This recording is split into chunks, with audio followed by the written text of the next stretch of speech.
Welcome back to the sweatshop, boys and girls. Today we're going to be showing you how to do an oil change on this Mercedes Benz. It is a 2013 C300. The particular engine that we'll be working on today is a 3.5 liter double overhead cam.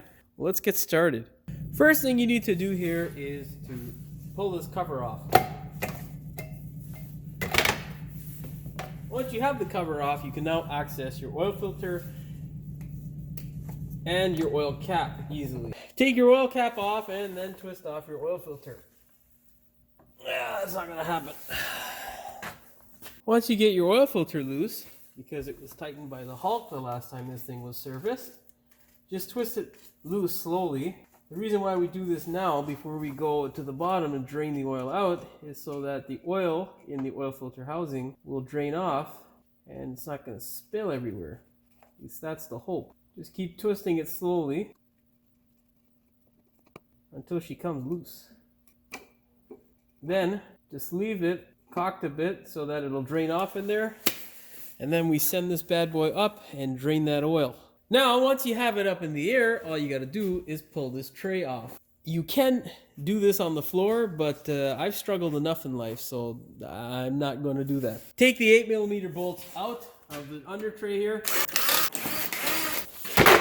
Now with your tray out of the way, you can drain the oil. You will need a 13mm wrench. Can be a little bit confusing, but this guy here is your oil drain. So get your 13mm on it and crack it loose. Then get your oil drain and drain, hopefully, 7 liters out of this thing. And then just let it drain, man. Let's get you guys a better shot here at the risk of spilling this crap all over the floor.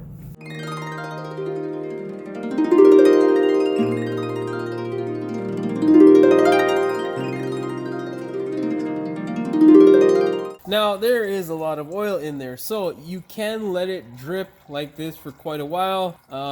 It's pretty much done. There's not too much left in there, but you know, how long do you really want to wait? You know what I mean? Now, once she is done draining and you have cleaned your drain plug, just put it on back, man. Just thread it in and then tighten it up, man. To the appropriate torque spec, of course.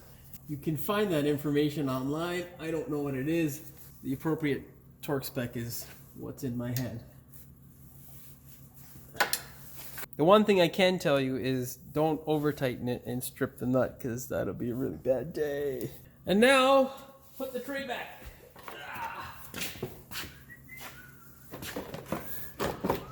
Thread it in by hand just a bit, and then you can hit it with your gun.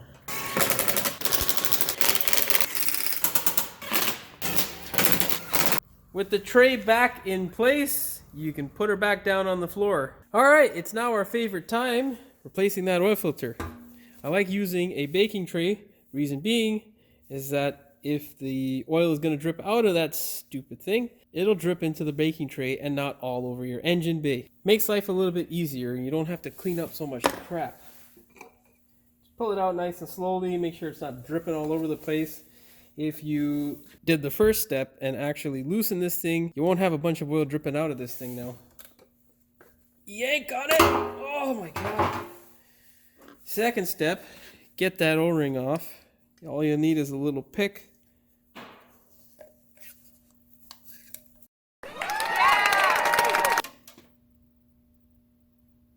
I don't know if that was caught on camera, but the O-ring went into the abyss of the engine bay. That is not cool. God damn it. All I gotta do is find that shit. Oh, yay! Well, good thing I found it relatively easy. This thing jumped off that goddamn housing like it was a goddamn slingshot. Now, just get a clean rag, wipe down the surface here. Make sure it doesn't have any contaminants and debris. Contaminants or debris. Wipe off the housing. You can brake clean it, because that's what I'm gonna do. Now, once you got your oil filter housing all clean, you get your new filter. Make sure it's the correct one by comparing it to the old one. and push it into place. Unlike the previous technician, I recommend going with the stuff made in Germany. It's just better quality. And if the customer decides to push his oil change quite a bit, at least you know the filter is good. Take your O-ring, place it on like so, and just slowly maneuver it on. Now, take your finger, get some oil from the housing, and just drip a little bit on the oil filter O-ring like so. And then smear it all the way around, man. Place it back in and twist it home, man. Tighten it up to the appropriate 25 Newton meters and you are good to go. I like doing it by hand just to make sure it doesn't get caught on anything and to make sure it feels right. You know what, it doesn't matter. Do it by hand, do it by however, just get the goddamn thing on. Okay, bro? That's it. Don't over tighten it, don't crack the housing. That's all you gotta do. It's not hard, okay? Don't fuck it up. Just in case, don't use the baking tray again to bake things. Bad idea. Now, on this side of the engine is where we're gonna fill our oil. Remove your oil cap, get the appropriate funnel, and most importantly, get the appropriate oil for your engine. We are using the 5W40 from Castrol. It is a full synthetic. That really doesn't mean much. What you need to look for specifically are the designations on the back of the oil bottle to make sure that it is approved. The 229.3 designation for Mercedes Benz is approved for this particular Mercedes. So all we got to do is put 7 liters of this stuff in and we are good to go with our oil change. Destroy the seal, get rid of that little flap. It will potentially make your day really bad if it decides to come into the way and spill oil all over the place, which has happened. It's a true story. It's a terrible story. I don't like it very much, but what to do? Now the fun part is holding this stupid funnel. Just be gentle and make sure that sort of thing doesn't happen, because if it does, it ain't fun cleaning oil from all over this engine. 7 liters. Now, once you have put in 7 liters of quality oil, what I like to do is start the vehicle up before I go ahead and put that cover on. The reason being is because that plastic cap can crack. They crack on a bunch of different cars. I haven't had them crack on the Mercedes, but I like to start it up, make sure it's not leaking oil anywhere. And then once you verify that, then you can go ahead and replace this piece of plastic. Just make sure you line it up properly before you actually go and smash it home. And then you can just nice and gently push down on it. Now that the easy part is done, if you change the actual oil in the engine, it's time for the hard part. Pain in the ass task of resetting the oil light so that this wonderful car knows when it has to tell you to change the oil next time. For that, we've got to go inside. So here is the pain in the ass portion of the job, resetting the service interval. First tool you'll need is the key. Take the key, put it in the ignition, turn it to the number 1 position. Then what you'll do is hit OK for that crap. When you see that, the mileage come up, then you're going to hit the left button here. When you see the trip button come up, you're going to hit the phone button there, and then 1 second after, hit the OK button. So let's do that. Unfortunately, I can't do it at the same time as holding the camera because I don't have 6 arms. Now, if you did it correctly, you should have this come up. What you're going to do is go down to ASSYST PLUS. Hit the OK button. Once you go there, then you go to full service, click it, then you're going to go service 1, click it, and then go down to confirm service. Click OK. Then select the proper grade of oil. So we didn't do the 2295, so we're going to go back up to 2293 and click OK. It's going to say carried out.